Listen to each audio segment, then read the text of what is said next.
What's up, guys? Welcome back to the channel. It's your boy Christopher back at it again. As you can see, some changes, no more beard, you know what I'm saying? But let's get into this Jaguars and Texans game that took place Sunday afternoon, man. And let's start with a little breaking news from this morning. Everybody knows about the hit from Azeez Al Shaiir to Trevor Lawrence, the dirty hit, everybody's calling it. Azeez Al Shaiir suspended for 3 games. Um, Man, I really thought that they would give him 2 games, one for the hit, one for the extracurricular fighting after that. But they really, looked at his past history, and, tacked on 3 games. He's out for the three most important games of the Texans season. Some are saying it's coincidental, some are saying it's uh convenient that he's out for the 3 most important games of the season, but that's another conversation for another day. But he's going to be out for 3 games. Do I think it was a fair suspension? I think that I'll say this. I think 3 games. I didn't expect 3 games. I thought it was going to be two. Some people are saying they expected it was going to be one. I don't, just because of the optics and the public reaction to that hit, I, I, I just couldn't see it being just 1 game. I thought two was going to be the number, but he can still appeal it and get it down to 2 or 1 games. So we'll see, how that goes during this week. But yeah, man, it was a dirty hit. I know a lot of people were saying that Trevor Lawrence slid kind of late, which I can kind of see that reasoning, but at the end of the day, it was a bad decision on his part, an even worse decision to you know, get into it, start a fight after, like right after.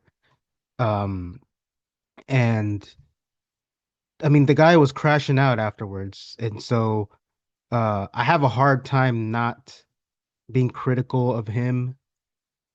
After all this has gone down, um, I think that if immediately after it happened, if he showed a little bit of remorse, like, oh shit, what just happened, instead of just crashing out, and right after you could see him on the ground shrug his arms like, what did I do after he saw the flag? So I think if he would have had a different reaction to it, that might have made things work in on his favor, maybe.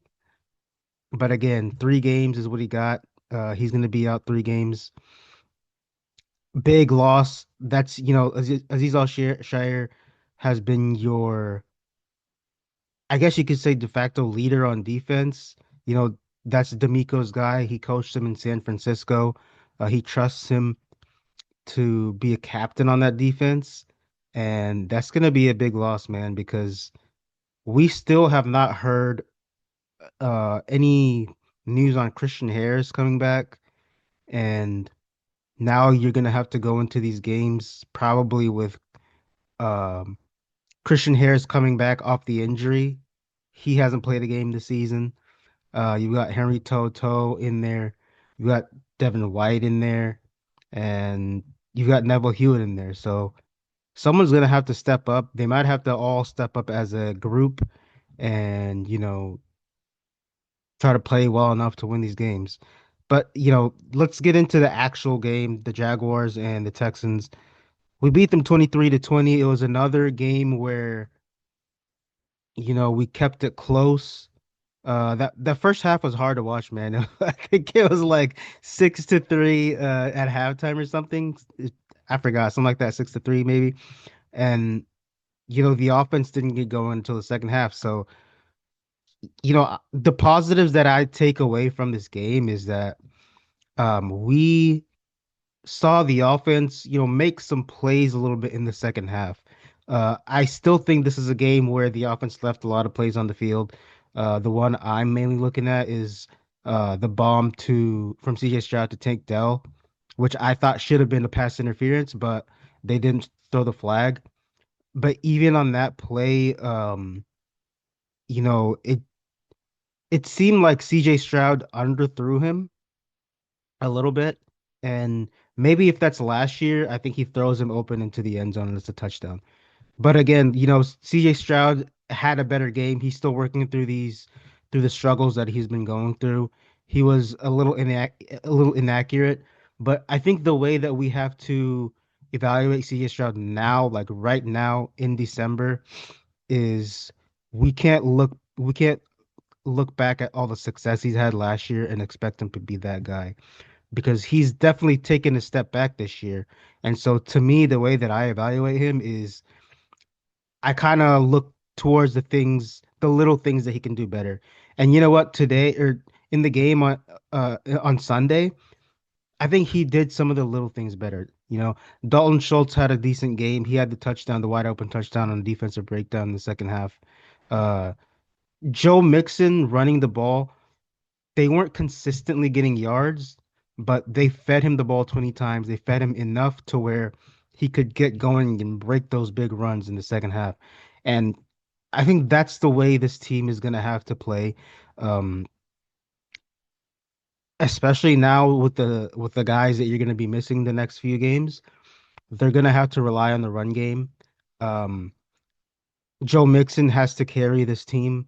CJ Stroud, he can still make plays, but CJ Stroud is going to, in my opinion, have to lean on being uh, a game manager in these games. Don't turn the ball over, which he did a good job of not doing in this game against the Jaguars.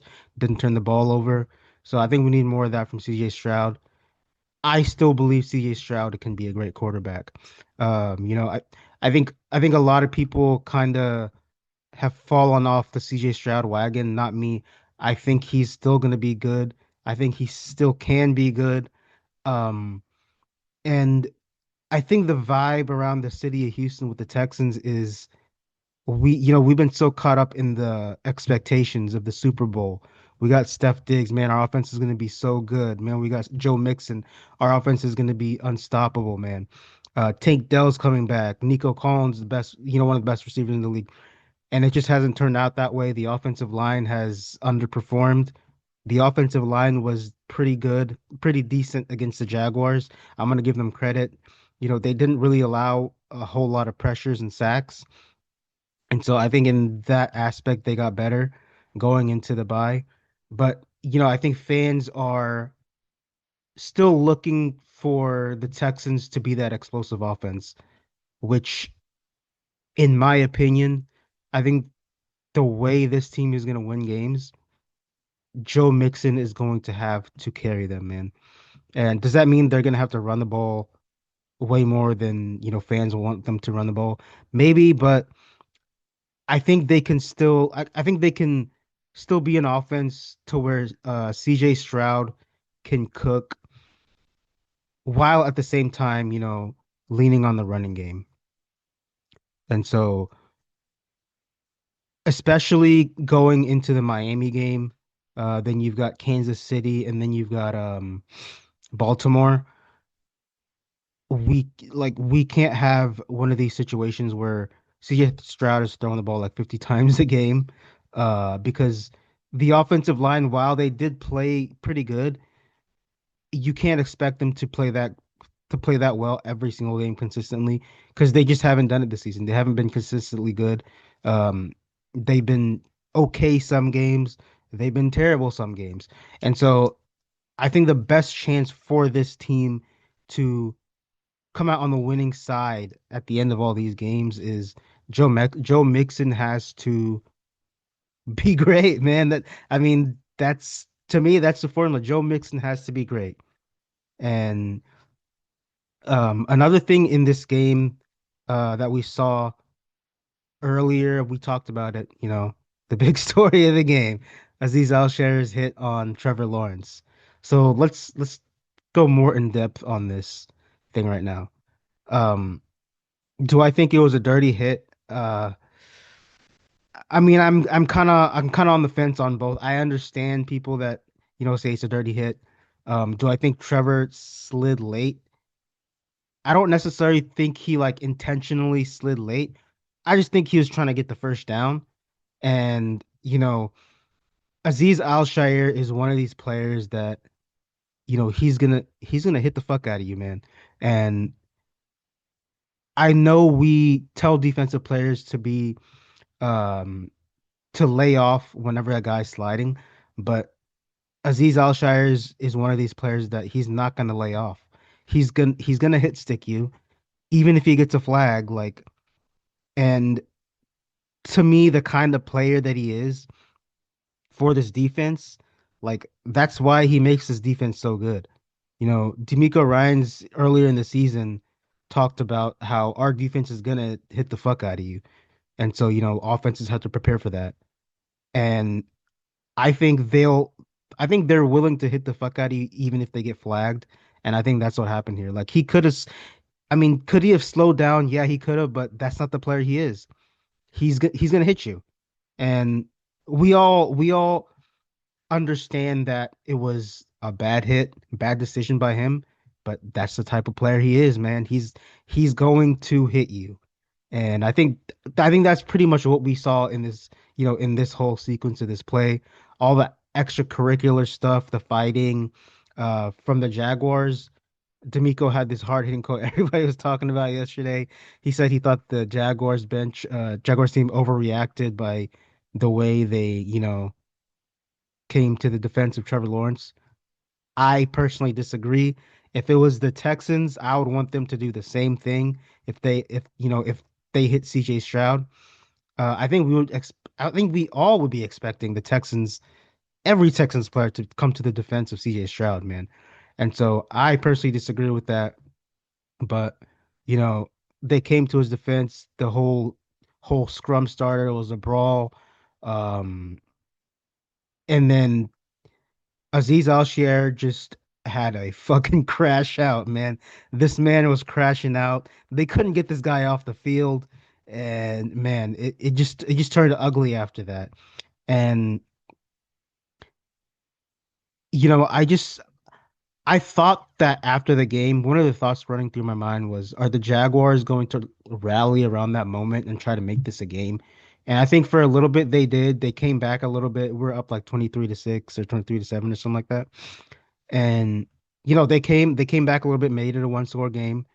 And the Texans did something that I think we should all be looking forward to as a positive.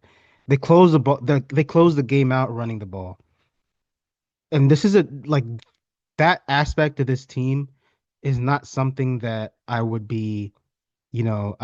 thinking that was going to happen. And what I mean by that is, earlier in the game it was a 4th and 1, and D'Amico Ryans punted it, which to me tells me that D'Amico Ryans is not he does not trust this offensive line to block for him to get 1 yard or a few inches to get a first down.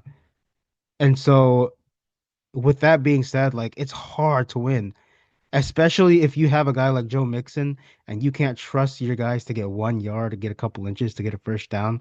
It's hard to win that way. And so that's why I thought it was so important that the Texans close this game out, getting a first down, running the ball. And I really thought that as an offense, they just they simplified a lot of stuff. They went quick this game. They did a lot of quick passes, not a ton of like long developing routes in this game to where the defensive line had a chance to get in CJ Stroud's face. But all in all, I think the Texans did they played better. Did they blow the Jaguars out? No. Did they were they super explosive on offense? No, they weren't, but they did enough to get the job done. And I think going forward to these last 4 games, I'm not even looking for them to blow teams out because it's just not going to happen with this team. They're not going to blow anybody out. They like to play close games. Just do enough to win the damn game. And I think they did that against the Jaguars. Couple weeks, you play Miami. I don't think they're going to blow Miami out. Just do enough to win these games and get something going into the playoffs. And I think that's what these last few games are about. I don't buy into the fact that, if we beat the Chiefs, we're gonna, send a message or anything like that. I don't buy into all that. Just win the damn game, man. And man, the suspension of Azeez Al Shaiir, it gets me pumped because it's a next man up mentality now. Um, Guys have to step up on defense. Uh, and in this aspect, I feel like everybody hates the Texans, man. After that hit, people were mad at Al Shaiir. People were angry at D'Amico Ryans for what he said. So I think that D'Amico Ryans can kind of use this as fuel in the locker room to be like, hey, they don't want us to win. They hate our guts. Let's go out there and just win a couple fucking ball games, man. And I think that's the mentality that they should have going into these last stretch of games. Man, we'll see how it goes, man. Uh, my prediction for the last four, um, I'm gonna go 3-1, man. I'm gonna go 3-1. Uh, they're gonna beat Miami. They're gonna lose to Kansas City. They're gonna beat Baltimore. They're gonna beat Tennessee. Um, A lot of people call me delusional, and that's fine. I know I'm a delusional Texans fan. I know that's a bit unrealistic, but hey, that's what I'm rolling with, man. We're gonna go 3-1, get hot going into the playoffs, and then we're gonna see what happens in the playoffs. So, that's my video, guys, for this Jaguars and Texans recap, review, whatever you want to call it. We're going into the bye week, and man, God knows, as a Texans fan, we all need this fucking bye week, man. It's been a damn heart attack and a half every single game, and l let's get on a little win streak after the bye week, man. You guys have a great day. Happy Tuesday. Have a great week. Um, you guys can follow me on social media at Christopher V2. I'm on Twitter/X. I'm on Instagram. I'm on YouTube, and I'm on TikTok too. So go ahead and follow me, you guys. Appreciate your guys' support. Man, have a great day and go Texans.